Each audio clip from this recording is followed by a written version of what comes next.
Ayan oh. Yan. Pwede nang gulayin yan.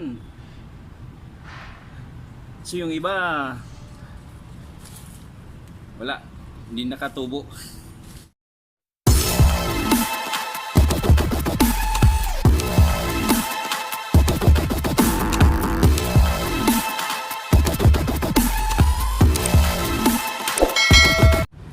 Yo guys!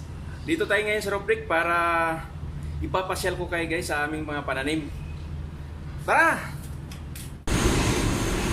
So ganito kataba yung mga halaman namin dito guys. Yan, tingnan nyo oh. Ang aming mga patula oh. Ang daming bunga. Tingnan nyo guys. Yan oh. Dito lang to sa Rubric guys, pero tingnan nyo naman, kala nyo nasa malawak na kalupaan. Pero ang pinagtaniman pala ito lang oh.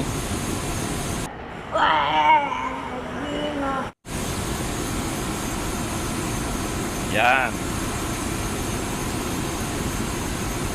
Dalawang malalaking paso lang yan guys. Ang bunga nila ang dami oh.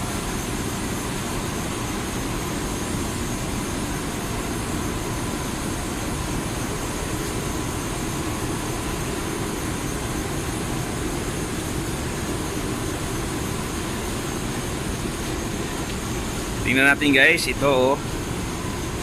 Ang aming mga sili. Ang tataba. Ang dami pang bunga oh. Ang mga talbos na sa taas, titingnan nyo oh. Kaso medyo namamatay na yung mga dahon dahil sa katandaan ito. At ang pinagtaniman guys, ayan lang oh. Yan. Kilala kong kaliskis mo, oy. Ang aming mga kalamansi. Tataba niyan guys oh. Daming malunggay. Ang taas na oh. Pakinabangan na rin yan oh.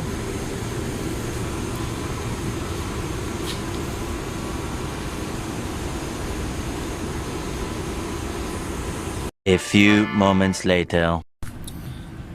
Ito yung kalamansi namin guys. Ang daming bunga. Tingnan nyo oh.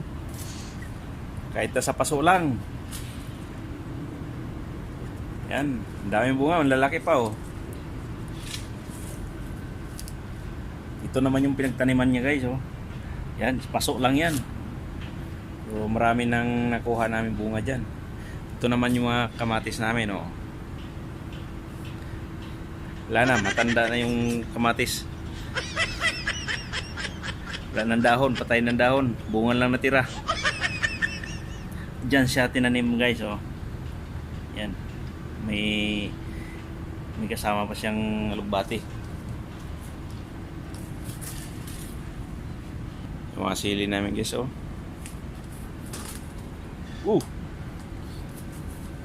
Muntik lang. Yan oh.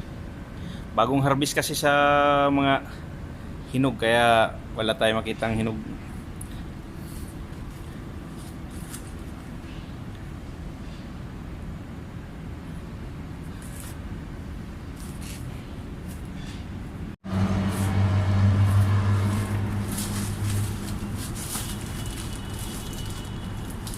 So ito na guys, maglalagay na tayo ng lupa dito sa mga mustasa naming pananim na kukunti lang yung lupa.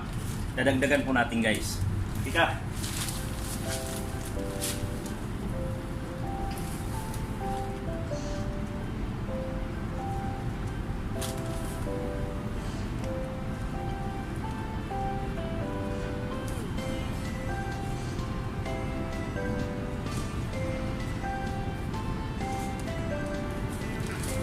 Siya nga pala guys, itong lupa na pinadagdag natin ay hindi po ito yung mga decompose na galing doon. Ito po yung binili namin na loam soil para po ipandagdag namin kasi yung mga decompose namin ay hindi pa gaanong bulok.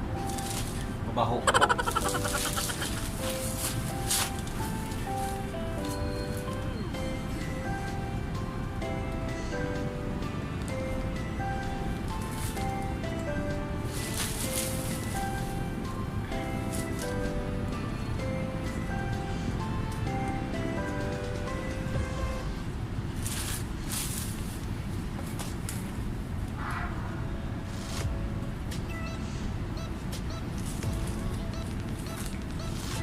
Tingnan nyo guys, oh.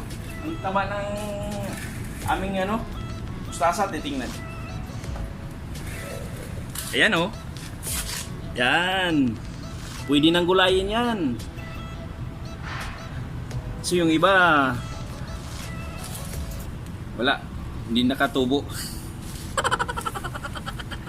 Pero tutubo din yan guys. Punting tiis lang. So nga pala guys, itong aming pinagtataniman ng mustasa na to ay mga buti po ito ng mga soft drinks.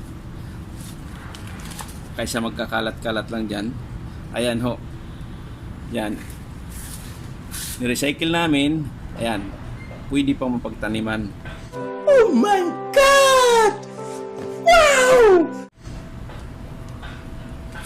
Yan, dito sa kabila oh. Tingnan, ang taba ng mga mustasa dito.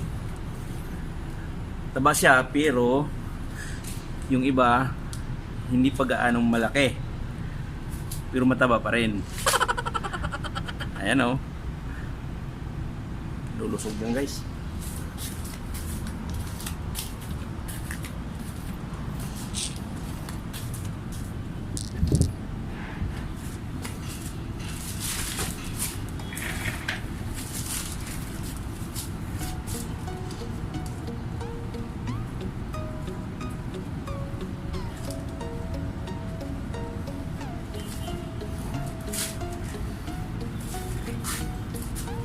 Ginagawa mo.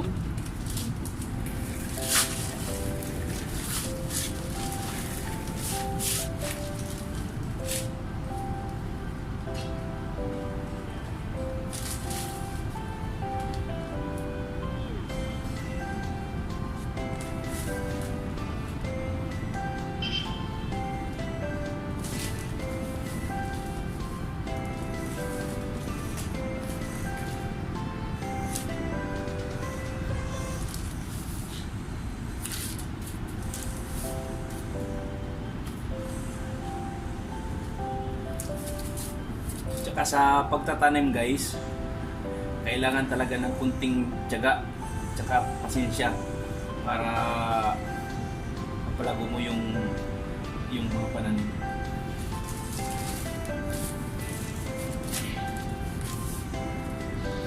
Kasi kung ikay magtanim at iwanan mo lang, ay pagbalik mo yan eh wala na, patay na yung pananim mo.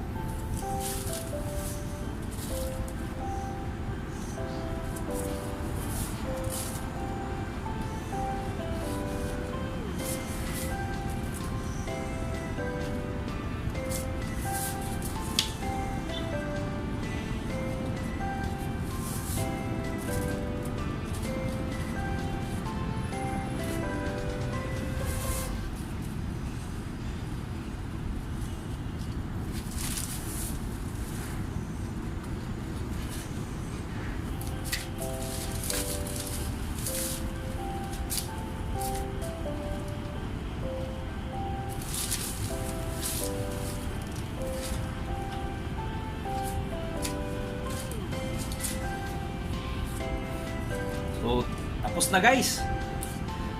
Tapos na yung pagdadagdag natin ng lupa. Ito naman sa may malalaking container, nilalagay dyan ang mga compost. Ang mga dumi ng manok, dito nilalagay.